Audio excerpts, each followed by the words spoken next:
Welcome to Full PreFrontal, the show that exposes the mysteries of executive functions. This show is a collection of conversations about the role of the prefrontal cortex, which impacts your focus, planning, problem-solving, emotional balance, and independence. These conversations will introduce mental tools that will empower you to shift your mindset for a successful life. And now, here's your host, Suniya Kamath. And welcome back to Full PreFrontal, where we are exposing the mysteries of executive function. I am here with our host, Suniya Kamath. Good morning, Suniya. As usual, really good to be with you. I'm very much looking forward to this conversation. Me too. And thank you so much for welcoming me to get started with this very important topic today.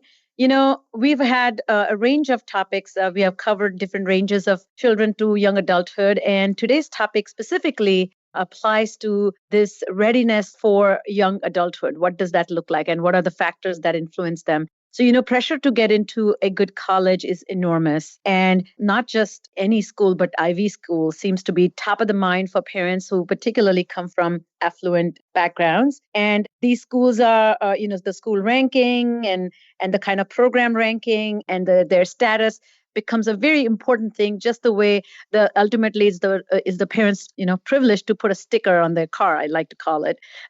I was looking for some stats about last year's applications, and it was a shock. It was probably not shocking, but I guess the highest number was Cornell, which got 43,000 applications, and their rate of acceptance was 14%. And Brown was the lowest number. No, I guess Columbia was the lowest number, which was 7%. And even Yale, I guess, was 6.3. But their applications that they got was 32,000 people. So what all this is telling you is people are putting a lot of money and they're putting all kinds of force behind getting their children ready for these Ivy schools. And not just, I'm not limiting myself to these Ivy schools, but there's a certain amount of pressure. You know, parents are recruiting ACT, SAT prep tutors, private tutors who teach you how to write. In fact, one of my friend's sons was very innovative and came up with this services that he began to offer to write college essays and for a cost for a student, which was not his own essay. And finally, I'll just tell you my child's little predicament was one of the things that got me worried is a lot of these college essay questions were related to what kind of incidents in your life shaped your belief system or shaped shook you out of your comfort zone. And no, my kid had not had any radical thing happen to him. So that was pretty sad. So with that in mind, I'm so delighted to invite Dr. Suniya Luthar, who is a foundation professor of psychology at Arizona State University. And she's a professor emerita from Columbia University Teachers College. Her research has involved understanding pathways to resilience in deep, diverse population and developing interventions to address these. She recently wrote a very powerful essay, which we will link in our post-show notes, about the scandal that we all came to know in Hollywood with college admissions. She is a mother of 2 grown children herself, and her recent scientific focus has been on motherhood. Studies aim to illuminate what best helps women negotiate the challenges of this life-transforming role. And what a beautiful way to capture that life-transforming role. So I can't wait to get started. Welcome, Suniya, to the podcast. Thanks, Sucheta. Pleasure to be here. And so I have been asking this question of a lot of my guests. This podcast is about executive function, which entails how children master their skills that allow them to form goals, stay intentionally focused, adapt flexibly, and manage behaviors and emotions with great resilience throughout the transitional phases of their lives. So because you are a researcher, a psychologist yourself, how would you describe your own executive function? And secondly, somebody who researches resilience, parenting, and impact of affluence on long-term outcomes, how did that research influence your own parenting, and how did your children benefit from those insights, if you don't mind? I think looking over my lifespan, I just turned 60. It was at the age of 15 that I decided I was going to be a child psychologist. I was in India at the time in my grandmother's kitchen. Oh, wow. I just finished reading this book called I'm Okay, You're Okay. So that's my favorite book. Yes, I did read at the same time. So it was at that time that I decided this is what I was going to do. Fast forward to I got a bachelor's in child development and then a master's at Lady Irwin College in India, in Delhi. And then few years later, applied to do a PhD here in the US and went to Yale, finished that about 1990, and so stayed the course, studying kids and the questions on resilience and how best we can help them. So that's the overarching goal that I've had, if you will, and what I want to do with my life in terms of my head and my work and my career. In terms of being organized, I don't think I was quite as organized as a youngster. I mean, you have your structure built around you. You have homework assignments and exams and so on. So to some degree, I guess you're kept moving whether you like it or not. Ever since I was in academia, which was starting in 1990, I think it needs a lot more self motivation, or you have to push yourself to be writing papers and grant applications and so on. There's much more openness in your schedule. So that has did require change in MO about how I did my work. And I think that you fall into a pattern, and that's what I pretty much continued, is working regularly on weekdays and occasionally a little bit on the weekends. But that kind of pattern seems to have worked for me so far. So you became, I mean, what's so fascinating to me, I've been asking these questions of experts, and many of them did not begin to think about their skills, or they can go as far as their own college days. But what's so fascinating about your trajectory is you had a lot of clarity about your personal goal or the big picture. And I think you took advantage of the built-in structure around you, but eventually also managed successfully the openness in schedule with some imposing structure. So fabulous. Now, how did your own research inform your parentings and the way you supported or inoculated them, so to speak, about what we are about to talk about? It's so interesting. The research informed my parenting, and my parenting informed the research. So it's almost like they were going in tandem. I started my research work with focus on adolescence. That was always my favorite developmental period. And by the time my own kids were in adolescence, I was also beginning then to focus on motherhood. And I used to test my questionnaires with them, even when they were in middle school and high school. So That's great. It was a very two-way kind of thing. My parenting influenced the questions I was asking and the way I was studying adolescence. And now, how did my research affect my parenting? I think I have less to say on that front. As a mother, I've tended to go more from my gut. I think we all know some things, as whether you're a researcher or a layperson, some things one shouldn't do as far as possible. Don't be unkind, don't be mean, and don't say hurtful things. And as far as possible, keep fair and consistent limits and have open communication. So I suppose studying child development early on from my college days, these were all things that one just knew were givens as for parents, and they must have seeped in at some level because they were, as I said, they were givens. They were not something to be questioned. Oh, beautiful. Thank you for that. So let's jump in. So your research has a very peculiar origin story. And before I get to that, I wanted to set the stage up for this discussion. Can we talk about this idea of well-being? And even I would make it larger than that with this beautiful concept of human flourishing, which often falls by the wayside. So the two questions I have, could you define well-being for us? And what are some of the threats to well-being for students in general? And then we'll talk about the higher achieving schools later. But can we start with that? Lovely question, Sucheta. So my advisor in graduate school was a gentleman called Ed Ziegler, who was one of the founders of Head Start in this country. And Ed was fond of speaking about the, quote, whole child, so that we didn't speak about one aspect of development, whether it was cognition or language or psychosocial or behavioral, but thinking about the child as a whole. When I think about well-being, my focus is centrally on the aspects of psychological, emotional, social, behavioral well-being, with academics and so on as in the picture, but certainly not at the center. I would think of... I love that. Yeah, I mean, well-being is really a person's functioning. Academic grades and so on is aspects of our performance, right? It's not so much necessarily how I'm doing as an individual. There's a huge portion of that, what I put out. And where that fits in with the academic structure that I'm in, whether it's high school or college or so on. So I'm not sure I would put grades in well-being quite as centrally, but certainly I would put your mental health, your quality of your relationships, very, very important, not just with family, but with peers, and investment in something that is larger than yourself, in other people, investment in your own well-being, that of your friends and family, but something larger than yourself. Oh, I love that. And so we just had Bill Damon on our podcast, and with the topic of purpose, something larger than oneself is such a critical. He also emphasized that. So with that, thank you for opening up that larger idea of that it's a human flourishing. So many factors are going into it. So what are the threats to human flourishing? Biggest threat to human flourishing, Sucheta, is exposure to unkindness.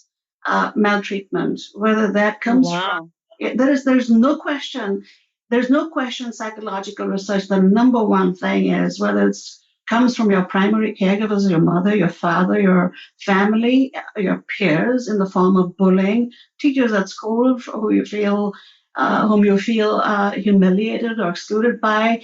And of course, when you get to the community and societal level, just worrying about your physical safety sometimes. So when we think about what do we need to do to foster the well-being of children, the first answer may be somewhat counterintuitive, because one wants to think about promoting the positive. But in reality, the first most important thing is to remove this very powerful set of negative influences, which are destructive to the soul and being of the child. Oh my God, we can talk for hours about this. And as soon as you are describing this, I hope our listeners are taking notes, because I think the social media, one of the things that it has done is it has opened the floodgates to exposure to unkindness. We are much better modulated or regulated in face-to-face interactions, and we let that faucet go when we are in social media. So yes, children are getting exposed to that far sooner. So with that now, can we talk about the research where you started? You have a beginning origin story. Would you share with our listeners about that? How did you come to discover the nature of social emotional adjustment in affluent children who came from affluence? Right. So my dissertation work with Ed, while I was at Yale, was focused on inner city kids and poverty. So as I mentioned, I've been interested in this notion of resilience, which is basically doing well in spite of exposure to adversity. I've been interested in this topic for a long time. So my dissertation was on kids in harsh conditions of poverty, high school kids, and how some of them managed to do well on multiple fronts. And I continued this line of research working with the same general population for several years. And then at one point, I had an undergrad sitting in my office with me, and we were discussing some patterns we'd seen in our most recent data. And I said, I wonder if this is an inner city phenomenon or an adolescent phenomenon that we're seeing. And he said, well, maybe I can help get into a school that's not an inner city school. So we did. We assessed those kids and found, much to my surprise at the time, that the relatively affluent suburban kids actually were doing more poorly than their inner city counterparts on multiple fronts, especially drug and alcohol use, but also serious levels of depressive symptoms and to some degree anxiety symptoms.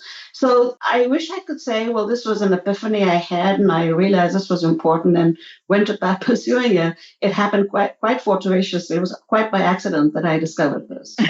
Thank God you did, because I think it flipped the issue on its head. Mm-hmm. I don't think anybody was expecting it, or you yourself were not expecting it, right? No, I was not. And in the early years of our research with this population, so I did our first study, and then word sort of got around. I was on the faculty at the Yale Substance Abuse Treatment Unit at the time. Word got around that I worked with adolescents and I knew a little bit about substance use. And people then from communities surrounding where I was at the time in Connecticut started asking me to come and talk with their parent communities about issues of drug and alcohol use among their students, even as young as middle schoolers. And that's where I got started on the pathway with one study after another, eventually to longitudinal studies, multiple schools across the country. So that's basically how the whole pathway developed in this whole line of research. So can we dive deep into these findings? What do they look like? And can we define affluent communities? And what are the markers of the student's ability to adjust or, psychosocial emotional adjustment? And maybe, okay, let's start there first. Let's start there because you're asking a couple of very important questions. And so let's start with the first one. How do I define the population that we're referring to here? In my early years, I used to call the kids privileged and affluent and so on. But a few years ago, we stopped doing that for a couple of reasons. And we started calling them instead students at high achieving schools, even using the acronym HAS. Why? Because that really is the common denominator across all the schools that we have assessed that are in this category. Sure, they serve generally upper middle class families, but not all kids in those schools are from, well-educated, white-collar professional families. Yeah. There are some that are low income. There are some on scholarships. But beyond so there is some diversity. Not everyone is affluent. But really the most, how shall I say this, obvious thing that unites all of these 20, 30, 40-odd schools that we studied is their high levels of achievement. Their SAT scores are high there. They offer multiple AP courses, rich extracurriculars. Websites will tell you about the colleges that their graduates go to. So that really is the defining feature. We study kids who are in high achieving schools. That's the definition. Gotcha. So the schools are high achieving by default. That means the parents have money to send them to such specialized experiences. And there may be very few handful of kids who are on scholarships, but a majority of them come from certain income bracket, correct? Yes, that is correct. So there's a certain class of children we are talking about. Suchita, it's an important distinction, and I'll tell you why. Because I have found over the years when I use the word affluence, most parents tend to switch off and say, well, that's not me. They must be talking about some billionaire somewhere. I know. Which is so not. But when I tell them, listen, this is what we're talking about. Kids at these schools that have this kind of profile, it's much easier for parents to identify with, this could be my kid's school, as opposed to saying, no, that's not a group to which I belong. Does that make sense? Yeah, and I think one of the things people quickly want to get away is because the affluence also implies that we have general disregard, or we are so, high mighty, and everybody wants to be, I don't want to use the fakely, humble, but they want to distinguish themselves as we are just middle class. No, right. This is doctors and lawyers and some professors and accountants, right? We are talking about? Yes, you're absolutely right. So that's one thing, and most of us are a little bit uneasy about saying, well, I'm a rich person. Fine. My task, Sucheta, is to help parents understand the magnitude of the risks that our kids are experiencing. That's the second part of your question. And if I'm going to help parents understand that, I have to reach out to people and say, yes, this is you to whom I'm speaking. This is me. This is you. This is my sister. This is my family. This is your family. Unless I can convey this message in a way that is palatable enough for people to say, this could really apply to my family and my home. Unless I can do that, I'm not going to be able to help parents, schools, and communities change things so that our kids are not in the kind of dire trouble that they're in right now, which is the second part of your question. So what's the deal? What's going on? Am I remembering this correctly? Yes. And we can circle back to the question because the issue itself is so vast. If I can quickly ask you to clarify this, that I think you pointed out that there's a general uneasiness about being rich and the afforded the what luxuries and experiences and opportunities parents are making available, and they are embarrassed about it and they want to underplay their role because they say, oh, I'm just another parent who will do anything for their children, and they're misguided about that. So I really would like I like that you explained that, and if you have some insights about that, because I think, as you said, how do we make parents lower their guard so they can be receptive to the magnitude of problems that is about to come? So the embarrassment issue or humility issue is one part of it, Sucheta, but there's another very powerful factor, force that's at play here, which is fearfulness and a sense of denial. Just think about it. The thing that most terrifies most mothers is being told that your child is in danger, in serious danger, in mortal danger. So that level of fear tends, we know this from psychological research, often puts us into a position of denial and not Yes. seeing what's there. So one part of this may be around, I don't want to acknowledge that I'm rich, but the other part is saying, please don't tell me this. I have worked so hard to get my own degrees, to work, to get a decent job, to get my kids into these schools that are so good and give them these opportunities. Are you really telling me that after all of this, my child might be in serious danger? That's a very hard message for parents to absorb. And unless we are able to convey that, A, with the scientific data, but B, with some compassion, and in my case, saying, listen, I've been through this. I'm a mom and I've experienced this. So no sense of judgment whatsoever. Unless we can present these data, both with the science behind it and that level of compassion, as I said, parents are not going to be able to listen. We're not going to be able to affect any meaningful levels of change. And that's what got me attracted to your work. All my readings about your blogs and your interviews have been obsessing over it, primarily because in my practice, that is one particular crowd or group of children I serve. And they are afraid when children have executive dysfunction, for example, because of ADHD or whatever the reason may be. And so they are so desperate to remove this obstacle so that they have experience of success. And any factors that influence their future success, if I bring it up, I had never thought really deeply about this, why there is pushback. I think you just unfolded this for me, that this sense of fearfulness, that how can you accuse me in a way of having done wrong, which was done in good faith effort. So thank you for helping me with that.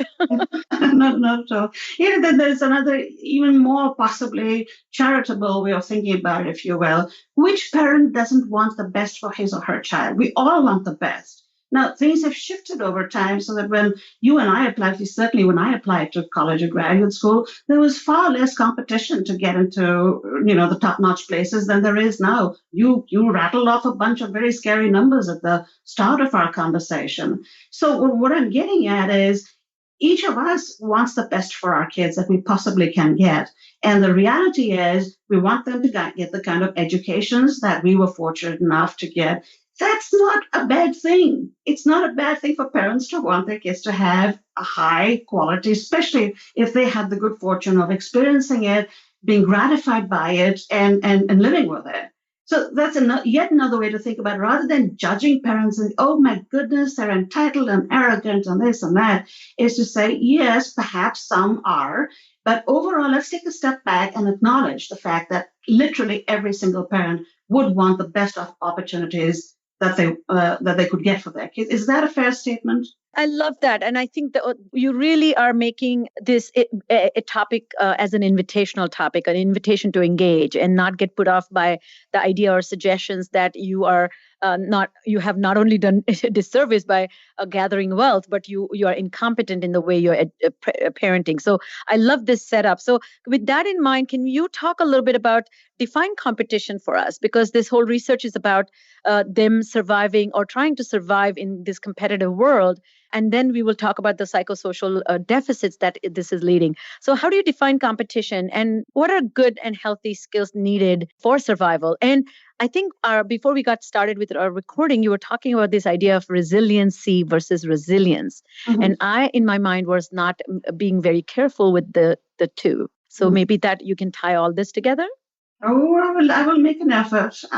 Let's do competition first. So it is literally you're striving for a certain level of, you refer to them as Ivies, but at the top tiers, it could be small liberal arts schools that are very well reputed places. That is a tier. It's really in terms of the tier of higher institutions of higher learning that parents want their kids to get to. And the competition has got to be not 3 or 4 or 5 or 6 times, but probably by factors of 10, that much higher to get into one of those. So what's happening now is the kids are sitting around, let's say, in the same classroom, AP, algebra, calculus, or on the sports field, playing field hockey or soccer and saying, I know the scout is here for one soccer player, which one of us is that going to be? The scout from that college. Same with the debate team or math team, which one of us is going to make it into that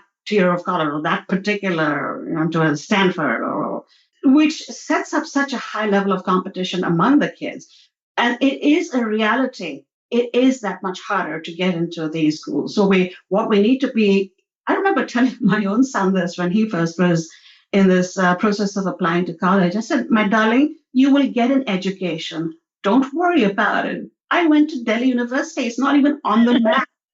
If you have a passion for something and you have a basically good high school, school education, you will get there.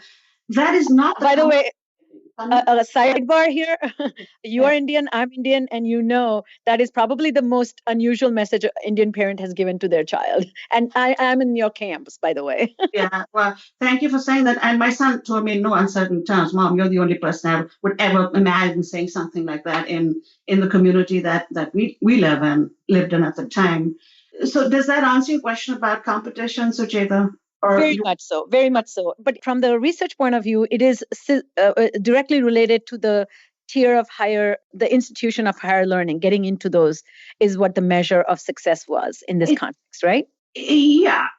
So that is the more immediate short term, but of course the longer term is getting into the best careers. So it's getting into the best colleges are seen as a pathway to getting into the most high status, lucrative careers. The bottom line is be at the top levels, at the top tier. That's where we want kids to be. And there is a fear, Sucheta, among well-educated parents or college degrees that if my kid doesn't get to one of those top level of schools, somehow he or she is going to be left behind. And the trouble is that kids are buying into this as this level of fear in these high achieving schools, where the ethos is generally to strive for, the best, as you see in Sweater Day, or they hang the banners of the schools where the graduates head to. So that becomes the overall ambition, if you will, of the whole institution. Does that make sense?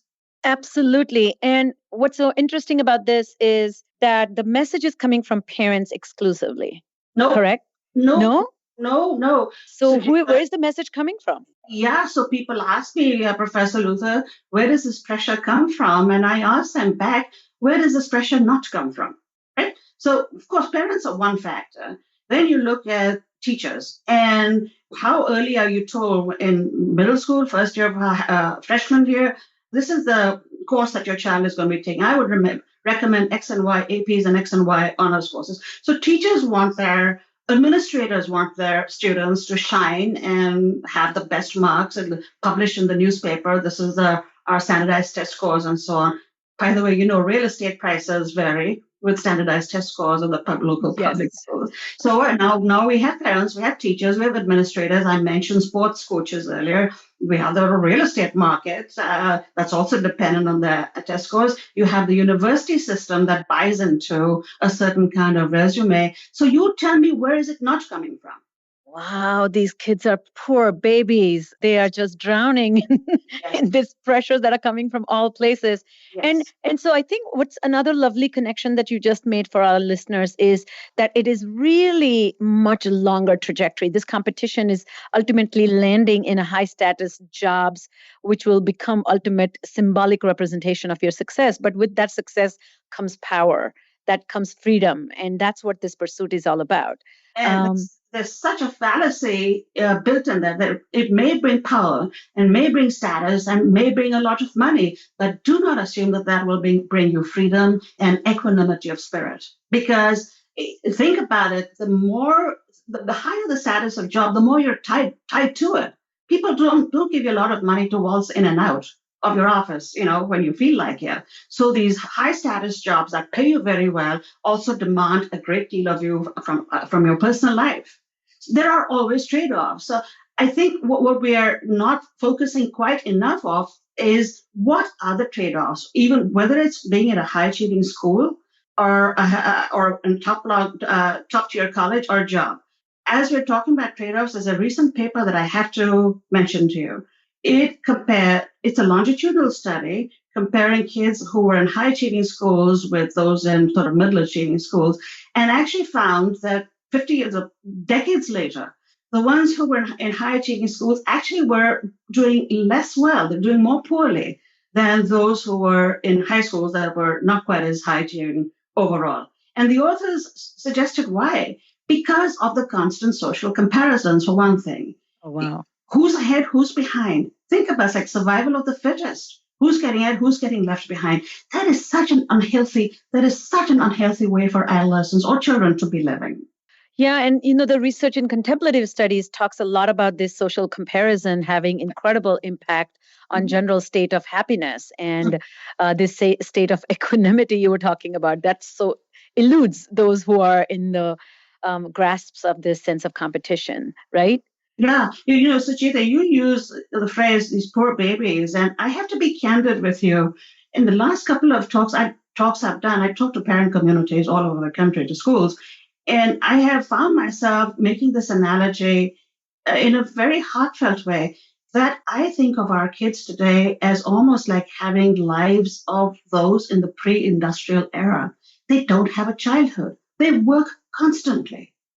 We used to think about even something like in the second grade, they're playing for a travel team. The whole town shows up to see and say, oh my goodness, he had a bad day today or she was off her game today. They're being evaluated and scrutinized and doing regular practices and so on, where you and I played cricket with the kids in the neighborhood and we squabbled and you're out, no, I'm not. And we came back the next day and did the same thing again. These children are working and performing right from the get-go.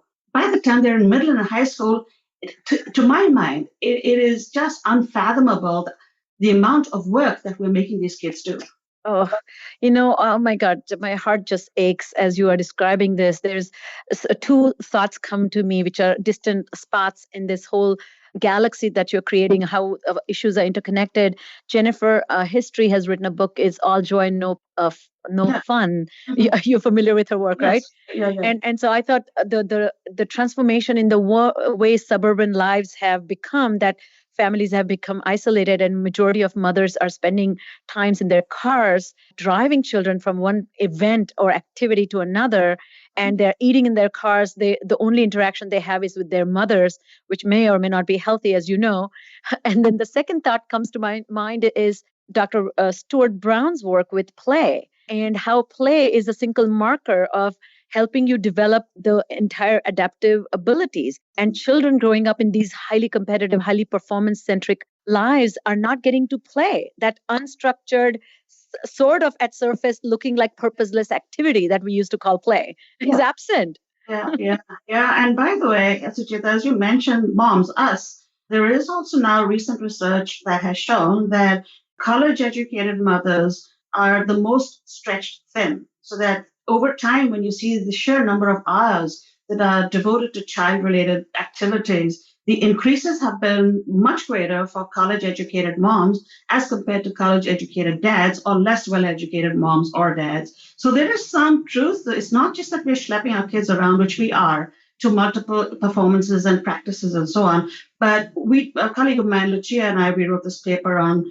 invisible labor of motherhood, and basically have documented just the sheer number of things that contemporary mothers, suburban or living in cities, but in basically college educated onwards, or aspiring at high aspirations for their kids, high number of chores, responsibilities that are in our heads that we are trying to coordinate. So it's not just the sheer hours of doing things, but the mental exhaustion of keeping track of, multitasking about not just the dances and the performance and the sports, but overall psychological health and how's the teacher doing with X child. And do you see where I'm going with this?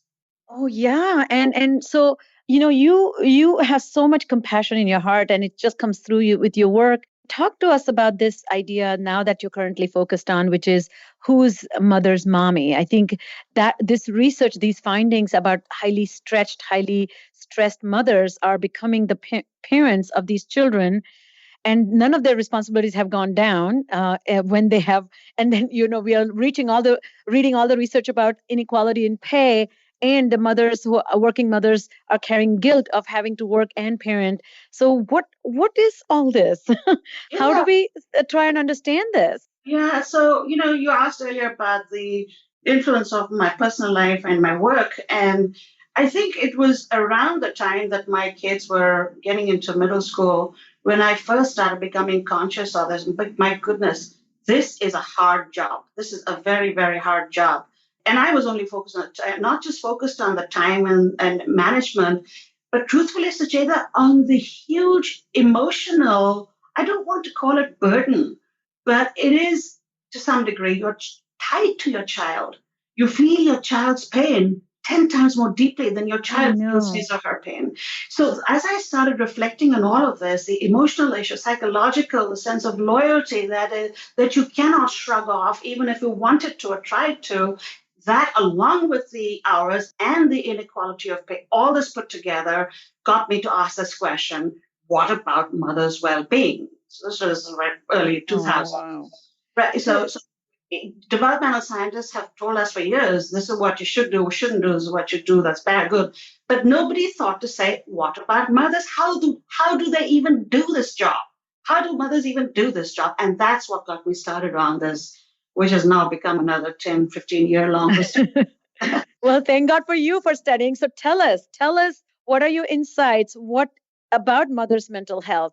In what ways they are heading towards crisis versus what are some of the ways to inoculate or build bridges so stop this avalanche from moving further down the road of crisis? Yeah, so this one happily I can come to with a positive, well, of course, assuming you're not in a, God forbid, abusive relationship, that's a given.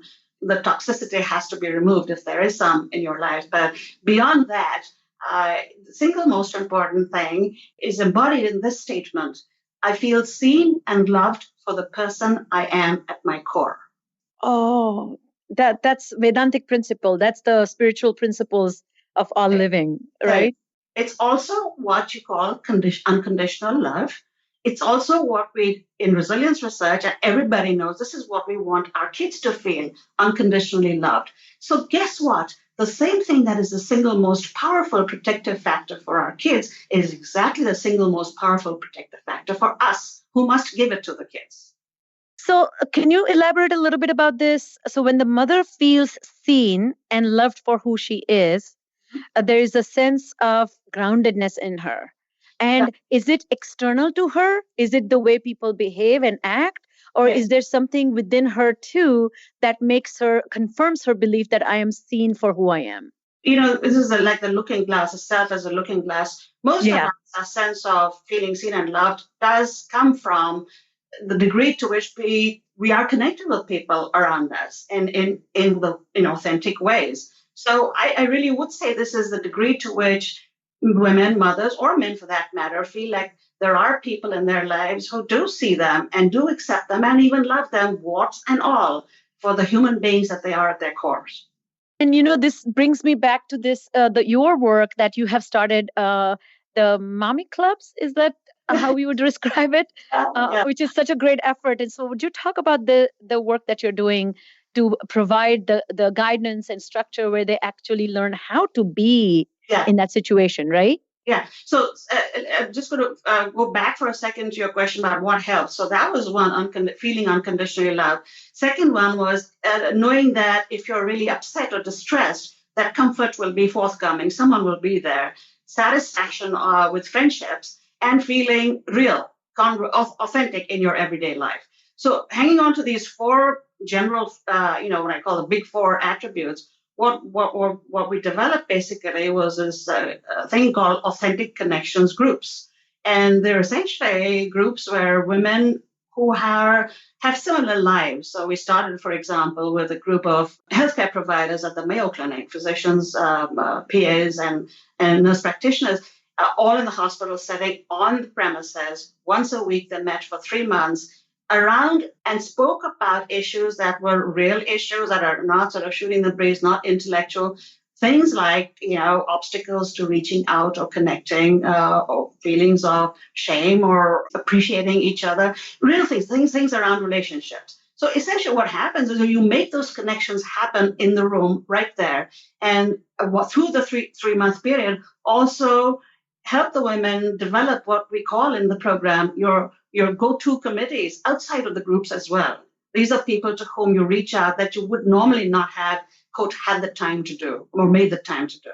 Now you're accountable to the group because every week you're told, so what did you do with your go-tos this week?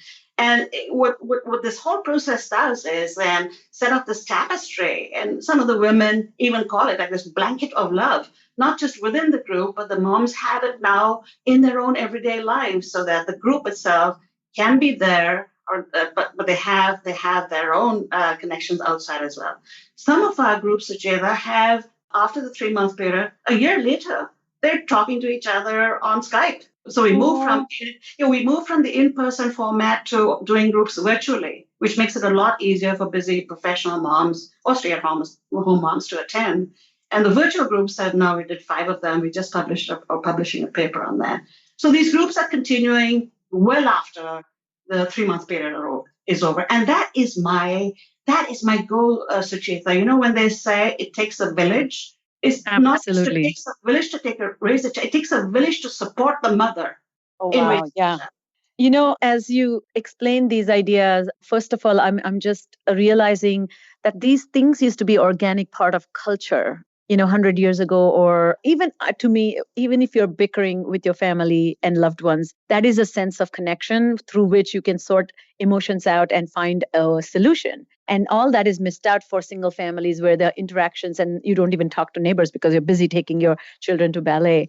Recently, an interesting thing happened to me in May where friends of mine, my kids are in college now, so they're older, but I love kids, and so friends of mine from Houston, they're twins and their daughter, they had all come to Atlanta, so I decided to have a little cookie making party for them, and so I had these bunch of kids, and it was kind of a little shocking to me the way the parents and children were, or the children were having issues but not getting the guidance, and parents were talking to me. They're very good friends of mine too. Is there any better way to interact?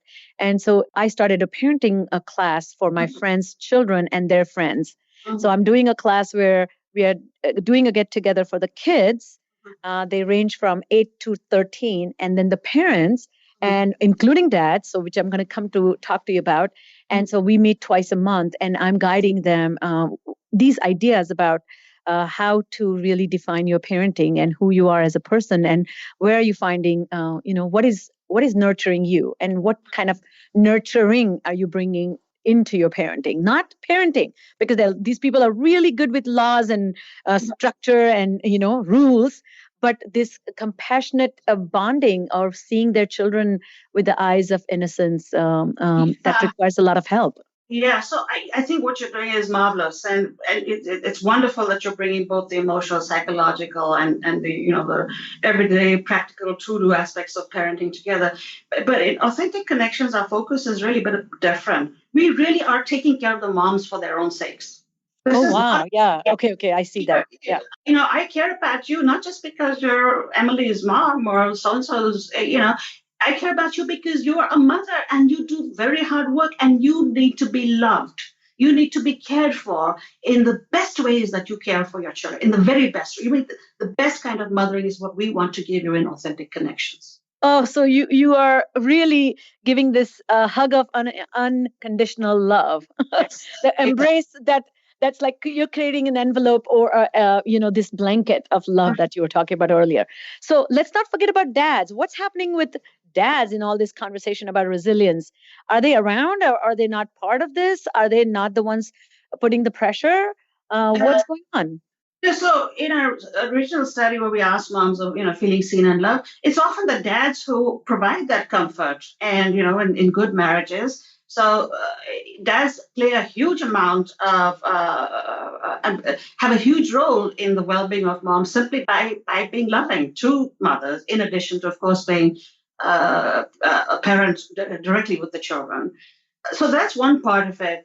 The difficulty, Sucheta, is that dads do not typically, at least so far, have not typically signed up for groups such as this. over a long term. I mean, they may come in for drop-in groups and so on, but try and imagine a male surgeon coming to a group called Authentic Connections.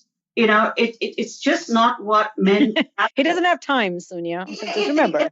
It doesn't pull at them. It doesn't pull at them in the same way that does at women. So in the field of child development and prevention science, more broadly speaking, this is something that we're grappling with is how do we get dads to engage? What do we need to do that's different? We cannot assume that what works for moms is the same thing that's going to work for dads any more than we can assume that early drug trials used to be with white men, and then NIH made this rule that you have to have women and minorities because you cannot assume that things that work for men work for women in the same way.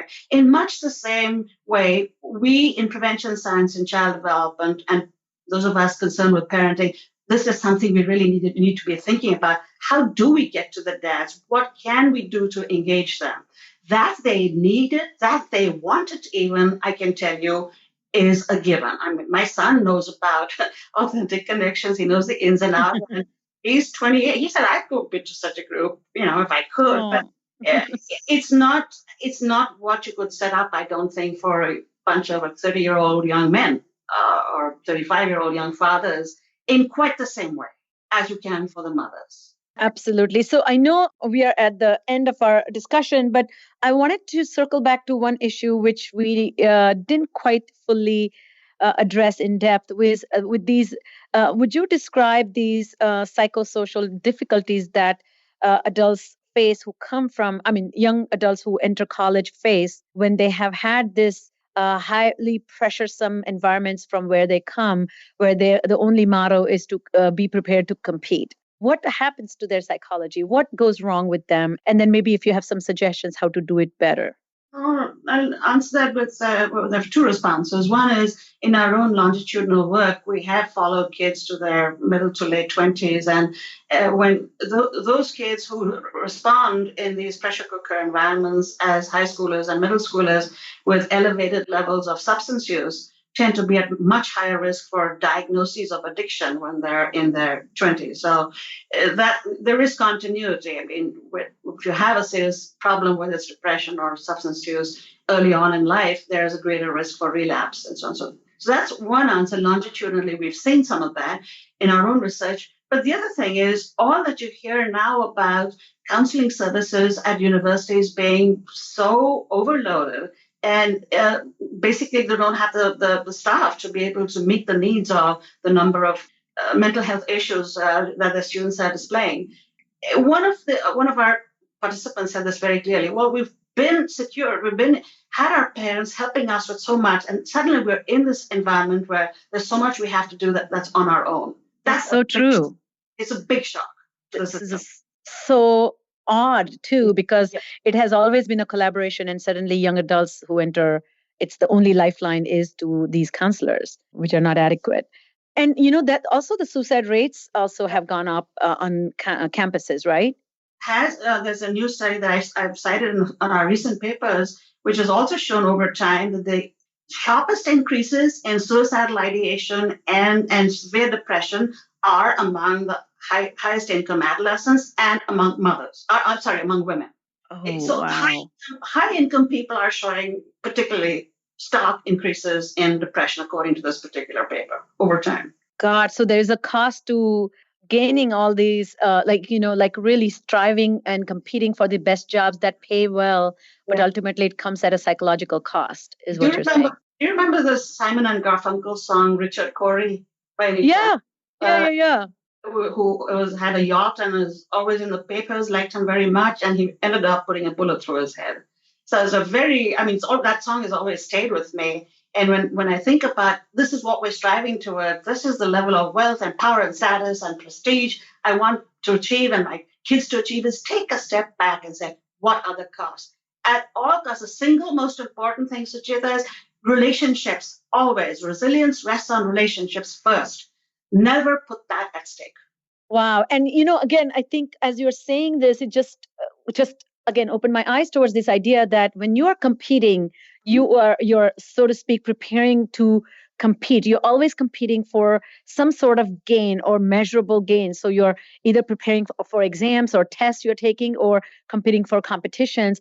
All these pursuits are isolating. And those isolating, ultimately, and then you have to sleep early or you have to eat on time, or you have to, if you're a wrestler, for example, or if you are, whatever. So ultimately, you are living a very solitary life in pursuit of excellence, and that can become quite depressing. So there's something paradoxically that adds to this, which is our cultural focus on mindfulness. Paradoxically, is another. So you're saying this is supposedly for my well-being, but it's also an isolating. It's a you don't. That's the whole point. Is that you're by yourself, right? You're not doing this. That is so true. So even when you think about well-being initiatives and human relations, often in the big companies and so on, or what we tell kids, be mindful, do yoga. Once again, we're playing into something that enhances isolation rather than good, solid, strong, supportive relationships. Wow, fabulous. I mean, I'm so excited to get to hear you and explain these complex matters and give us the message of hope. And also this paradox really struck me because, I think that there's a new movement to bring yoga and meditation into the classrooms. But really, I'm a communication expert. In last 2.5 years, I've been doing a communication training program for people who are homeless. And literally, my communication curriculum for these men who have come out of prison, getting off addiction and drug alcohol recovery, and going back to earning through jobs, is how to teach them to do conflict resolution, how to form bonds using language and communication skills. And what is so interesting, I finish the class and I come back to life, and every person or majority of people do not have the best, most efficient, or most meaningful yielding communication style. They are either aggressive, passive aggressive, passive, or they have mixed communication, and all that leads to disgruntled interactions with each other, Yeah. And so that's why people don't know how to be partners, how to form these human relationships well. So that could be that may be something you need to study, their own abilities to engage in communication with intentions. And that's very much part of what Authentic Connections Groups is about, is how to, but it's about fears of intimacy. So conflict resolution is one part, but the other is many of us are a little afraid to show our true selves and connect, because once you're really that close to somebody, you need them, and there's fears of abandonment and all this good stuff. So you're right. There are the issues of conflict, issues of fears, issues of embarrassment, and we address all of these head on. One of the women said, where women get to after their second glass of wine, we get there right away in Authentic Connections Groups. and you're sober, so you're actually going to retain everything you have learned. Exactly. Yep. Well, it has been nothing but pure joy talking with you, and I will link up some of these articles we were talking about. And thank you for coming on the show and sharing your brilliant ideas and thoughts and helping us all become better parents, and at least for me, a better mom. Thank you. Thank you. It's my pleasure to talk with you. All right, that's all the time we have for today. Wow, Sucheta, my hand hurts from all the notes I took. What a great conversation. If you know of someone who might benefit from listening to today's conversation, we would be most grateful if you would kindly forward it to them. So, on behalf of our host, Sucheta Kamath, today's guest, Dr. Suniya Luthar, and all of us at Cerebral Matters, thanks for listening today, and we look forward to seeing you again right here next week on Full PreFrontal. Thank you for listening to Full PreFrontal, exposing the mysteries of executive functions. To contact our host, Sucheta Kamath, and learn more about her work on improving executive functions, visit her website at cerebralmatters.com. That's cerebralmatters.com. Tune in next week for the next informative episode of Full PreFrontal.